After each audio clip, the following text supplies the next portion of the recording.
Sports 630 KIDO, KIDOAM.com. Terry Ford Show. Hey, Tom Brady cut his hair. Wow. Yeah, that's a whole blog post of Tom Brady cutting his hair. He's got that little like ponytail. Looks like a dog, like a little dog's butt. Yeah, he's got that little ponytail. Somebody just looked like a something from a litter box and glued it to the back of his head. Yeah, so Tom Brady cut the hair. We forgot to get our breaking news sounder for that. Wow. We're slipping. But anyway. NBA, a big weekend. We like to get caught up on everything that's going on. The Miami Heat are the big story. Not that they lost. Because, I mean, we're used to the Heat losing to good teams. The Heat always loses to good teams. Heat they blow another lead to the Bulls. LeBron James again misses the go-ahead shot as the clock winds down. It's not that they lost to the Bulls. I mean, hell, like I said, we're used to Miami losing to good teams. It'd be a shock if they'd have beat the Bulls. It'd have been a shock if LeBron did hit a last-second hoop for a victory. The funny part comes into the Eric Spoelstra, the coach. This is painful for every single one of us going through this. There are a couple guys crying in the locker room right now. It is not a matter of want. What? It is a matter of doing and continuing to put ourselves in this position until we break through. Go back to the crying. Eric, go back to the crying. You had a bunch of Nancy boys in the locker room? Oh. Let's talk about this with a man who cries before this segment all the time, probably. Kevin Burke from HoopDoctors.com. Hey, bud. I don't care about the Heat. Tom Brady really cut his hair. Are you kidding Tom me? Brady, he's got that fake ponytail, Kevin. I missed that. Wow. Yeah, it's that one where it's like, you tie it up, and it looks like you took something from the litter box and glued it to your head. Okay. Yeah, one of those little, like, fake little weird ponytails? Yeah, it's one of those. It's one of those. It's one of those, like, dude, seriously, do something with that. But no, you're right. I do shed a tear before every Monday evening talking to you. You definitely cry after it's over, going, why do I keep going on that show? What am I doing? Seriously. I think, I think he committed career suicide with that comment. Thank you. I thought I was the only one that was. No, not at all. I mean, thank you. Stuff like that. I mean, I think Pat Riley was dying for a reason to replace this guy next season. I think anything short of a championship this year, he is not coming back as coach next year. And yesterday's comment definitely cemented that. I mean, how can you, whether that's true or not, I mean, I'm convinced it's true now, and all indications say it was actually Chris Bosh who was crying.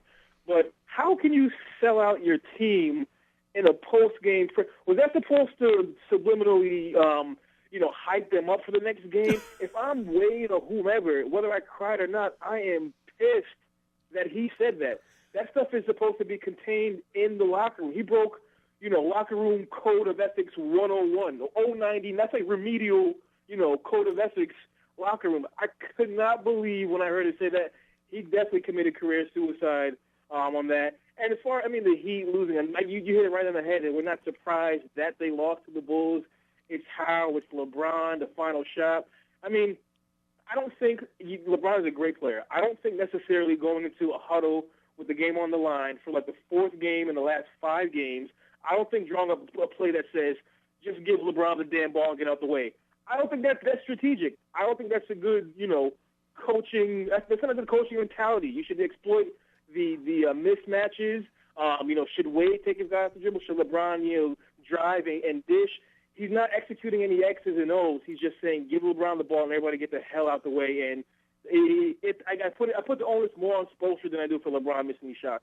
Yeah, we're talking to Kevin Burke, HoopDoctors.com, Sports 630 KIDO, KIDOAM.com. Terry Ford Show. Kevin, you hit it on the head with the Spoelstra thing. I'm like, dude, I don't care if those guys were in there and they were crying and snot's running from their nose and they're balling and they're holding each other. That's fine.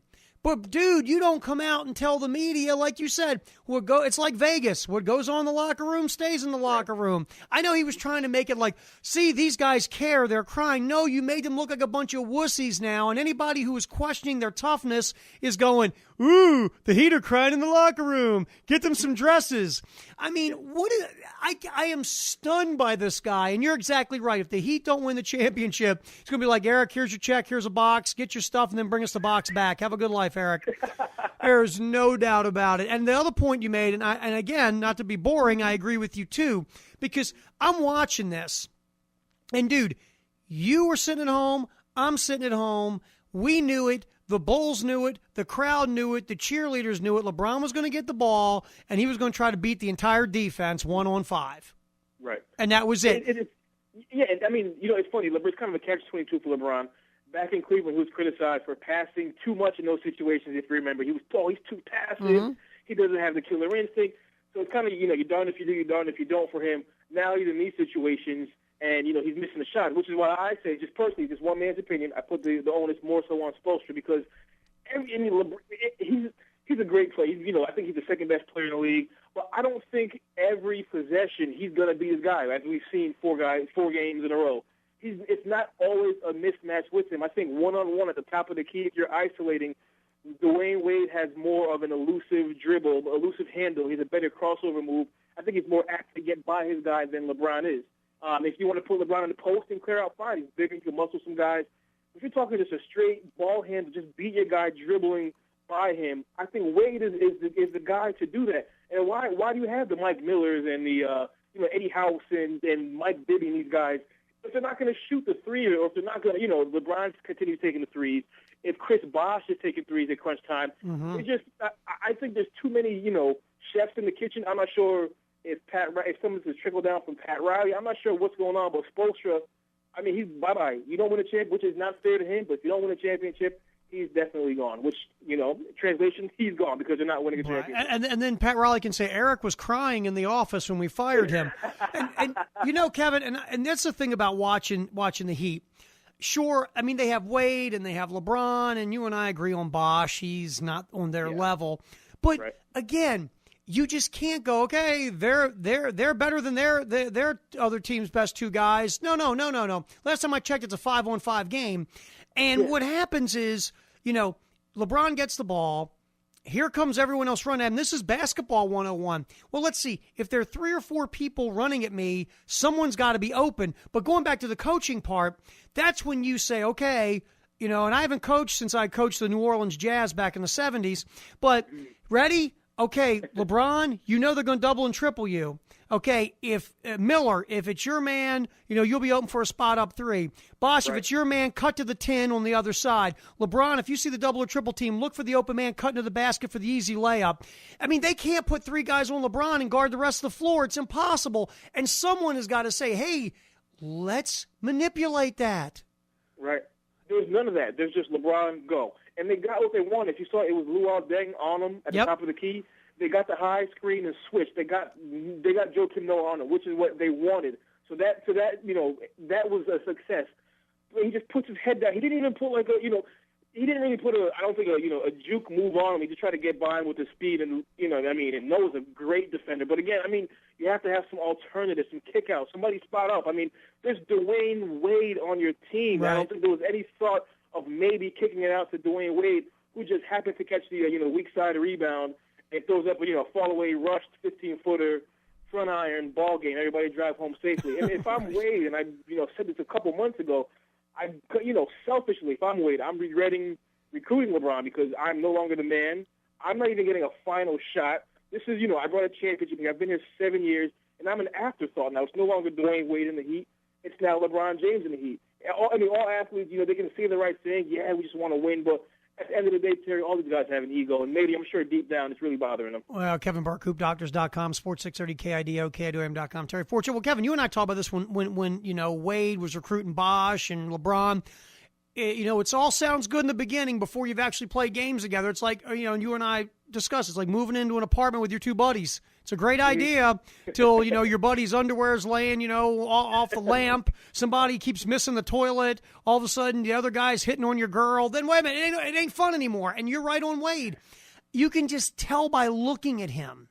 It's like, what the bleep's going on here? Anybody remember me? And he said something in the press conference when they and they've choked so many games now I can't keep track anymore. Yeah. But it was during the week. It was when they choked, and it was when they choked not before they went to San Antonio and got rolled by 100, but the game before when they choked, the Orlando game when they were up by 24 and totally choked that thing in the second half. And Wade was sitting there and he said, we just got to learn how to win like I know how to win. Basically, I'm paraphrasing, but it was almost like saying, hey, you cats seem to forget something. Bron hasn't won jack. Bosch, hell, we know Bosch was in the NBA. He was in Toronto. We thought he played hockey. I'm the MVP of the finals. I got me a ring. And it seems like everyone has forgotten that, and maybe, just maybe, something. And again, if you had a real coach, no offense to Eric Estrada, but if you had a real coach, maybe that could be handled to where the point of like, Wade's right, or I hear what Wade's saying, even though he's not saying what he means, or it shouldn't even have got to this point, Kevin. But Wade you can just tell by looking at him, this isn't happening for old D. Wade. No, I mean, how can it? I mean, Terry, I'm going to fly out to Boise tomorrow. We're going to change the name to the Kevin Burke Show. You can still host it, okay? I mean, seriously. I mean, right. That's essentially what happened. I mean, it's ridiculous. He has every right to feel his way. I mean, he really has every right to feel his way. I mean, they're not even looking in his direction. I mean, it is ridiculous. Like I said, exploit the one-on-ones, exploit the matchups. He's more of an elusive ball handler than LeBron is, in my personal opinion. Take advantage of that. Give the ball to LeBron and get out the way is not a game plan. That's not a play. I mean, in the Heat's defense, I mean, today was like National Gang Up on the Heat Day, and, deservedly so. Yes. In their defense, they are 43-20, right. 23 games above 500. They're third in the East. I still, given all this, I still wouldn't want to play them in the playoffs. They're not going to, I don't see them getting past, the conference finals. I don't see them getting to the finals. Right. I wouldn't want to play them in the East because you have those guys, two of the top 5 best players in the league. But again, they may just be fool's gold when the playoffs comes around. I mean, and they've got to figure this thing out. The fact that we're 63 games out of an 82-game season, and they're talking about, we got to figure this out. You know what? Time's up. And, right. It time's up. You can't. We have 19 games left. I mean, they're going to be tough out in the playoffs, I do believe, because you got these two guys on the team. But time's up. There's no more time to figure this thing out. No doubt. And then we can watch Bosch cry on the bench. Kevin Burke, HoopDoctors.com, Sports 630 KIDO, KIDOAM.com, Terry Fortune. One more thing before, now that we finished pummeling the Heat, man, are my knuckles sore. Oh, man. How about Derrick Rose? And this is a thing, and you and I have discussed this about LeBron James, not just LeBron James. We've always used the example of Kobe Bryant, of how Kobe can beat you off the bounce, Kobe can shoot a three, Kobe can post you up, Kobe can play the in-between game, hit you from 10 or 12, 14 feet with a pull-up jumper, and how Kobe has evolved as a player to where now he is the most undefensible offensive force in the league, even now that, he's not the athlete he used to be. Look at Derrick Rose for a minute. Here's a guy couldn't shoot outside of, 5 feet last year, Kevin? I would let him shoot 15-footers. I would beg him to shoot if I was guarding him. Yep. And now he can consistently hit that 15-footer now. He can shoot from the free throw line. He can pull up and hit a J. You know why? Because he worked his butt off in the offseason shooting billions of jump shots a day because he recognized, you know what? Nobody can stop me to get to the 10. If I can develop a jumper, there's no way they can guard me. There is absolutely no doubt in my mind that Derrick Rose is the MVP. I listen to, pundits, wax poetically on how it's someone else's award. How is it anyone else's award? Name a guy in the league who means more to his team this year than Derrick Rose does to the Bulls. Last year, the Bulls made the playoffs at the 8th seed. They won on the final day of the season. They just eked past Toronto. The roster is essentially the same minus the addition of Carlos Boozer. Boozer, he missed the first, 20, 30 games or so, and there were still, 3 or 4 in the East. It's inarguable. He is the most important guy to his team out of anybody in the league. Case closed. If he doesn't win his unanimous, unanimously, which he won't. I don't know what's going on. I don't understand the case for LeBron. He plays with a guy who averages 25 and another guy who averages 18. Yep. How is he the MVP? That doesn't make any sense to me. I mean, you remove Derrick Rose from the Bulls, they're probably one of the worst teams in the East. Remove LeBron James from the Heat, they're still a playoff team. I would say you take Derrick Rose from the Bulls, and they're fighting the Cavaliers. Seriously. It's unbelievable. No joking. All joking aside, absolutely. Yeah. Oh, there's no doubt. Terrible team. There is no doubt. Derrick Rose, what he has done this year, and I'm with you. If you vote for someone else MVP besides him, you need your vote pool, and you got to go cover the WNBA. I don't get it. I could maybe hear Dwight Howard. But LeBron, it's a two-horse race with Wade. With Rose way out ahead. Yeah, I think Rose is the man. I can't even get up the gander to even give a defense for anybody else or give a case for anybody else but Derrick Rose. I think what he's done this year is unbelievable. But producer Dan puts in for Brian Scalabrine. All right, maybe I can see that. How about that? Maybe I can see that. He's the new human victory cigar is Brian Scalabrine. It's so funny. Kevin Burke, HoopDoctors.com. Go to HoopDoctors.com. You check out Kevin's writing, his podcasting, his blogging. It's damn fine work, and we'll get you again next Monday, my friend. Looking forward to it, Terry. All right, buddy. We'll see you. Sports 630 KIDO, KIDOAM.com. Terry Ford Show. Oh, traffic. I took the headphones off. Robin Scott, traffic. Still looking good on the westbound freeway. No major slowdowns on your way out to Canyon County that we can see. And